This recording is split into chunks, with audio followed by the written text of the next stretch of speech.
চিত্তশুদ্ধি হইলে মাত্ৰ শিৱ পদ পাই। চিত্ত যদি আমাৰ শুদ্ধ হয়, চিত্ৰূপী বুদ্ধি, চিত্ৰূপী আমাৰ কন্যা হয়, চিত্ৰূপী কন্যাই ভগৱান ৰূপী বৰ, তাত যদি আমি তেওঁক যদি ভজা যায়, শৰণ লোৱা যায়, বৰণ কৰা যায়, তেতিয়াই কি হয়, জীৱাত্মাই পৰমাত্মাক গতি পাব। আৰু এই ক্ষেত্ৰত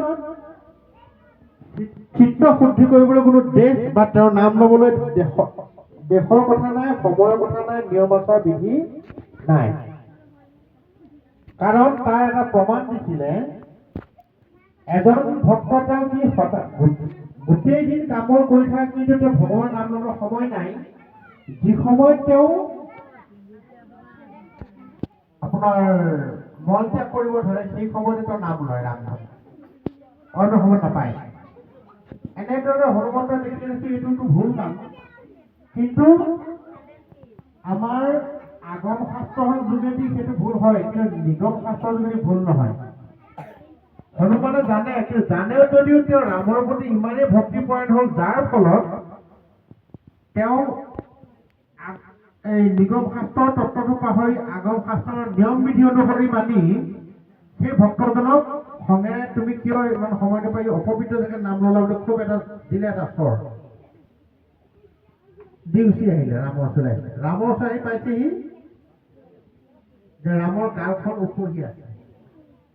তেতিয়া হনুমন্তক খং কৰি সুধিছে যে প্ৰভু, আপোনাক এইটো অৱস্থা কোনে কৰিলে, আপুনি কওক, মই তাক দণ্ড দিম। তেতিয়া ৰামে কৈছে যে স্বৰটো তুমিয়ে দিলা, আকৌ তুমিয়ে শুনিছা, কোনে স্বৰ মাৰিলে। তেতিয়া হনুমন্তই ভাবিলে, হৰ হৰ মহাদেৱ, ওম নমো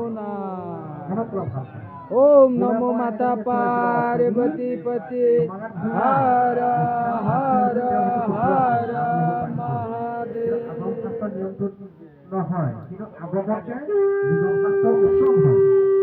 তুমি মোৰ বুলি ভক্তি হোৱাৰ কাৰণে সেইখন কৰিলা, কিন্তু মোৰ কি ভক্ত হয়, কিন্তু মই ভক্ত ভগৱান সেইটো একেবাৰে মই নিজে গান পাতি ললো। ইয়াৰ যোগেদি আমাক বুজাইছে কৃষ্ণ।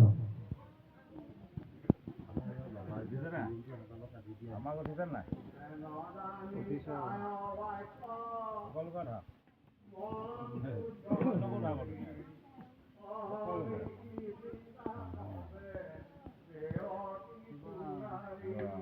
শিৱৰাম শিৱৰাম ওম নমঃ শিৱায়, ওম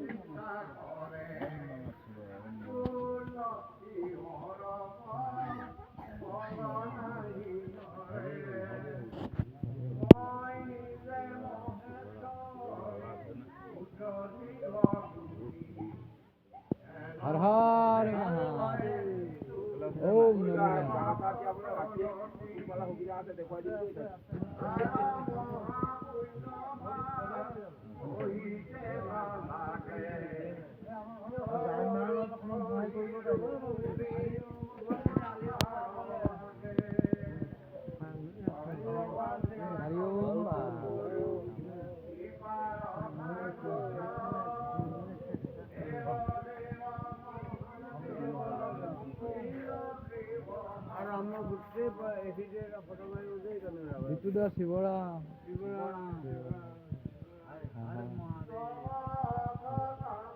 আলি বাবা কি যায়।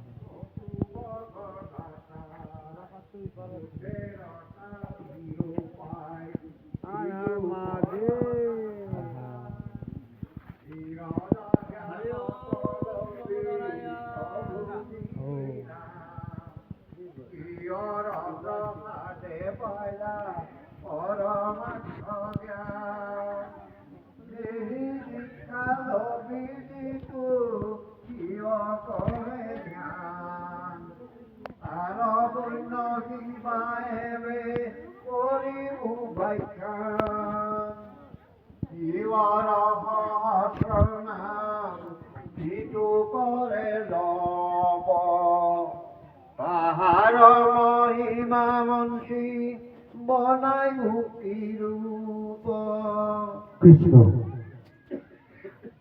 অহৰ্নিশে সেইকাৰণে কৈছে আমি দেহাৰে বাক্যৰে মন আৰু শুদ্ধ কৰি অহৰ্নিশে যদি সেইজন দেৱৰ ত্ৰিপুৰাৰীৰ চিন্তা কৰো আৰু অহংকাৰ অভিমান যি চিন্তা কৰে তেওঁ কিন্তু সেই দুৰ্লভ শিৱৰ পদ লাভ কৰিব নোৱাৰে। তাৰমানে কৈছে ভকতিৰ আটাইতকৈ ডাঙৰ শত্ৰুটো হ'ল অহংকাৰ। আমি অহংকাৰ কৰিব নালাগে।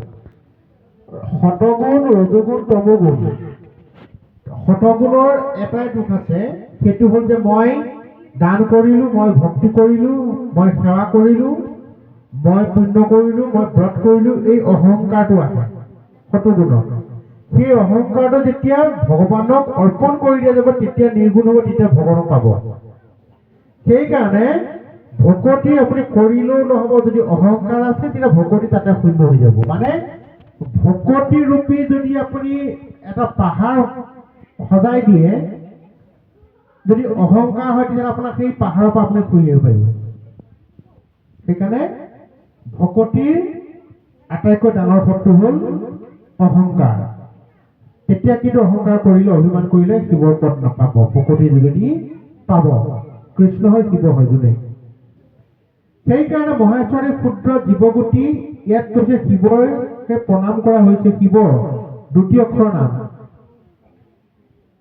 গতিকে মহা পুণ্য নালাগে যদি নিজৰ ৰূপত ইয়াত ৰুমুনিক কৈছে, কিন্তু আমি যদি ভক্তি কৰিব পাৰো অহংকাৰহীন হৈ। ভক্তবাঞ্ছা কল্পতৰু কৃপাৰ সাগৰ দেৱ দেৱ মহাদেৱ নীল গ্ৰীৱহৰ।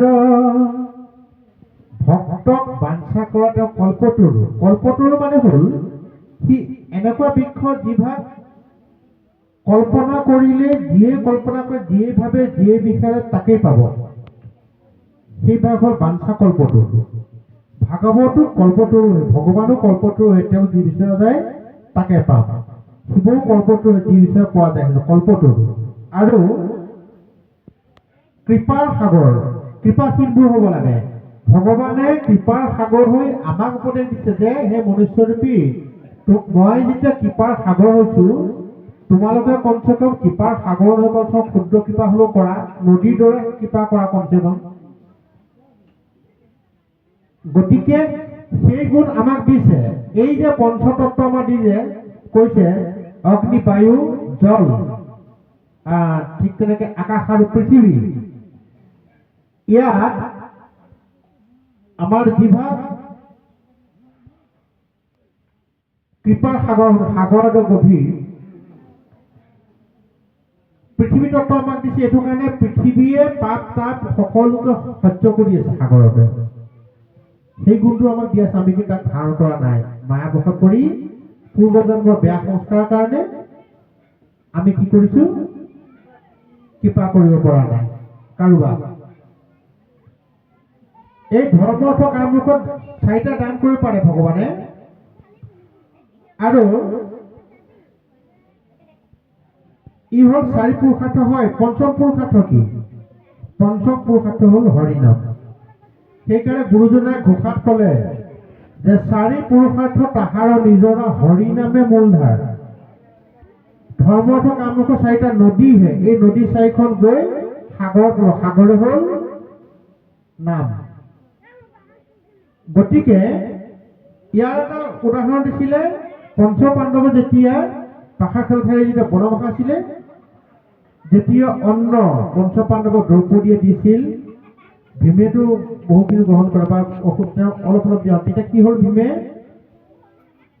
ককায়েক যুধিষ্ঠিৰক দুখি পেলাই, তোমাৰ কাৰণে আমি এনেকে আহিব লগা হ'ল, অন্ন গ্ৰহণ নকৰোঁ, তেওঁ উঠি গ'ল। বাকী সকলো অন্ন প্ৰণাম কৰি উঠি গ'ল। উঠি যাওঁতে তেতিয়া তেনেকে বেদব্যাস ককাক সাক্ষাৎ উপস্থিত হ'ল। তেতিয়া তেওঁ ক'লে, শুনা তোমালোকে, মনুষ্যক যদি সকলো দি দিয়ে তেতিয়া ভগৱান আৰু মনুষ্যৰ মাজত পাৰ্থক্য নাথাকিব।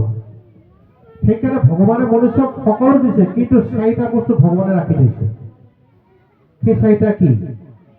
বোলে ধৰ্ম, অৰ্থ, কাম, মোক্ষ ভগৱানৰ হাতত আছে, আপোনাৰ মোৰ হাতত নাই। বাকীখিনি এৰি দিছে আমাৰ হাতত। সেইকাৰণে আপুনি ধৰ্ম কৰিছে, সেই শক্তিটো ভগৱানে দিব, নহ'লে আপুনি নোৱাৰিব।